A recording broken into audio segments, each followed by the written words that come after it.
everyone, and welcome to the Brighter Together podcast. My name is Janet Courtney, and my guest today is Sharon Burke. Sharon is the Interim Adult Transition Program Coordinator at Berkeley Schools, which is in Berkeley, Michigan. Sharon, thank you so much for being here today. Tell us a little bit about you and about your school. Well, thanks so much for having me today. So, about myself, I have been in Berkeley since 2001, started out as a special education teacher, and eventually moved on to the role of transition coordinator, which I still am in addition to this interim coordinator role for our adult transition program, which I developed. It was at least a dozen years ago that we started our adult transition program. Yeah.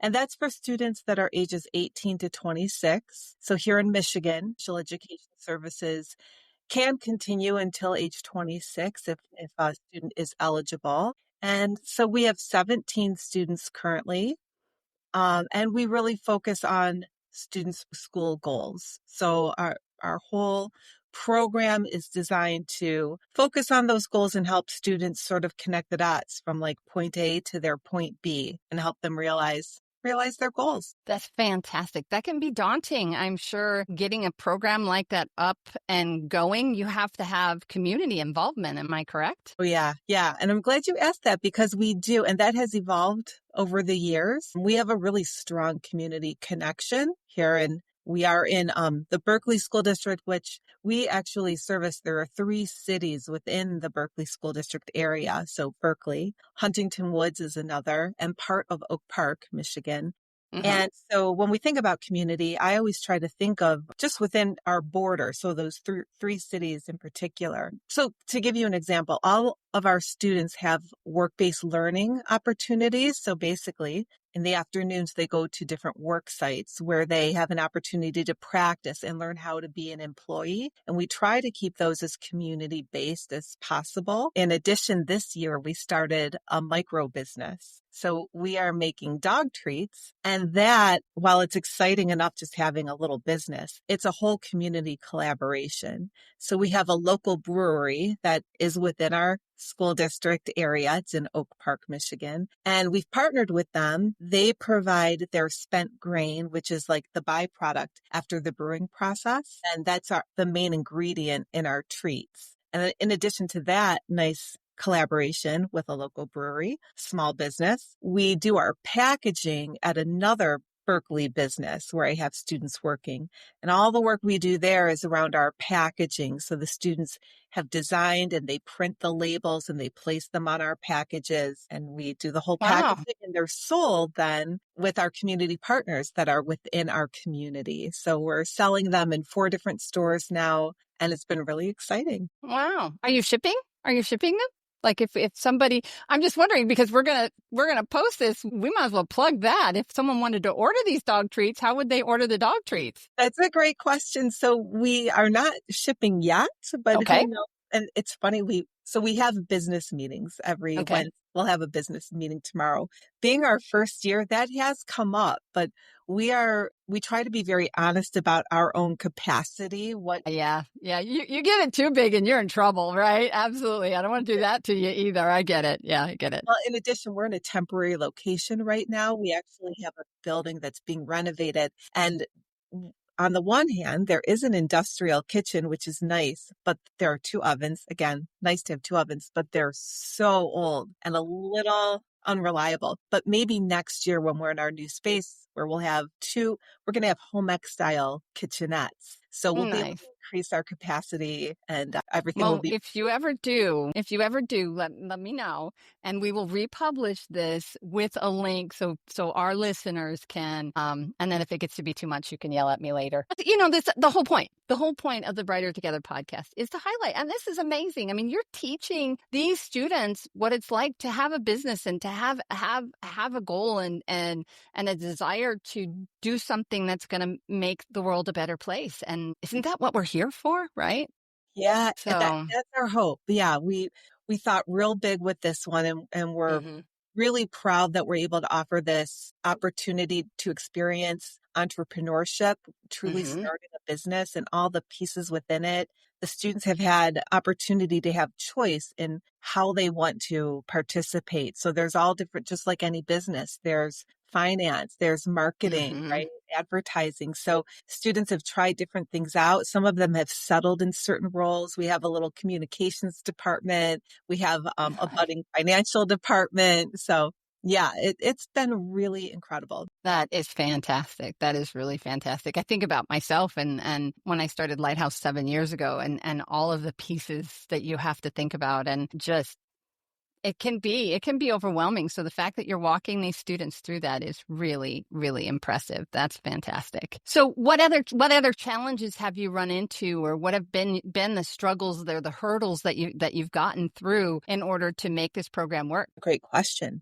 I mean, there are some just day-to-day things like transportation, which Mm-hmm. that's a real consideration beyond school for all of us, but especially those who aren't necessarily going to drive Right. themselves. But in addition, here in Berkeley, we don't have transportation. We don't have busing in Berkeley. We're a walking district. So it's just another, just another extra Ooh, step that you, in the middle of January, walking. Ooh, see, I moved out of Michigan. I loved Michigan. I lived there for 19 years. I will say that Michigan, please don't be annoyed with me, but I got cold. I was cold for 19 years and moved to South Texas. We're in Corpus Christi now, and walking in January, yeah, I don't envy you that. That's a cold, tough. it gets cold. But Yeah. we do contract with a transportation company. Okay. So Yeah. we are able to provide that for our students. But it does create just another layer, just a certain Hmm. challenge, another thing that we have to think about and figure out as we plan along our way that Hmm. maybe isn't, it's just not something other districts have to think as much about or really plan for in the way that we do. But we do look at sort of as a good challenge because, like I Hmm. said, this is a reality for people who don't drive themselves. So thinking about all the ways that we can get from point A to point B. And helping them to problem solve that, right? Yeah. Right, right. Yeah. And Yeah, again, for being sure. so community based, we have a really nice little downtown that we can access. We're close to. So when we can walk places, we do. And for some of these young adults, they may be getting jobs, hopefully right in their community. And maybe they'll be riding a bike or walking to their places of work in the future. So that's just another reason to stay tight within the community. Yeah, for sure. For sure. It's fantastic. You're touching on all of it. I mean, just the realities of being a grown up, right? That we deal with it every day. And when you have neurodivergence, it's like, okay, now we really have to think farther onto and anticipate, right? That's fantastic. Yeah. And it's like sometimes even those of us that are not neurodivergent don't always get it right, right? So fantastic for you that you guys are doing that. That is amazing. I'm so impressed with what you guys are doing. So I have one other question that I ask all of our guests, and I'd like to ask this one, and you can answer it however you would like. If you could miraculously, and maybe it is transportation, maybe it's something else, but if you could miraculously solve one challenge in your school, what would you want to solve? Huh. That's a thinker. Yeah. One problem. Like it went away. You never had to worry about it again. What would it be? Well, I think I need more time. I've stumped somebody. You know, we Berkeley is a great district. We're forward thinking and there's a lot of support. That's part of why it gives me such pause. Not to Hmm. say we don't have problems that need to be solved and things. I'm sure well, I'll finish with you and think of 100 things, Yeah, but right. I guess I would love, it's a hard one. I guess just even more opportunity, which might That's a good sound one. thing to say because we do have a lot of opportunities. But one of the things in my role, aside from the interim administrator part, more of the transition coordinator hat that I wear, Hmm. I do a lot of planning for my students with these work experiences. And that is always more of a challenge than I would like it to be. I wish it was easier just to find work sites and opportunities. Again, even just for the practice, I always say when my students are still students, these work sites, these work opportunities, it's like an extension of the classroom. We're Hmm. learning how to be employees. Right. I wish I had more opportunities available and that it was just easier to make those connections. And now as I'm speaking, I'm thinking of another. So then beyond that, where the Okay. real challenge is when they are completers. This is a little beyond school. Right. And again, this is a little more of my transition coordinator's hat. But my partners, again, being in Michigan, my partners are Michigan Rehabilitation Services. I have other agency partners as well, but they're a big one, a main one.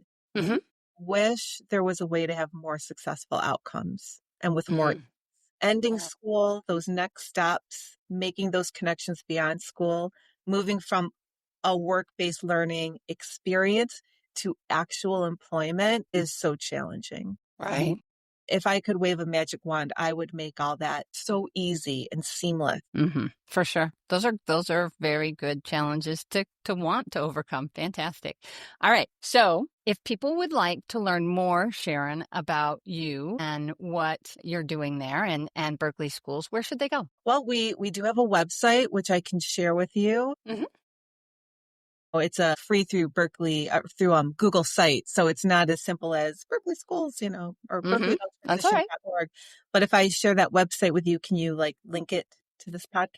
Can you say it here too so people can Yep, look? I'll pull it up so that Yeah, it's safe. just that way. That way, if they're listening to the podcast and they're driving or something, we can have them pause it or whatever. But I like to have it in the recording as well. Absolutely.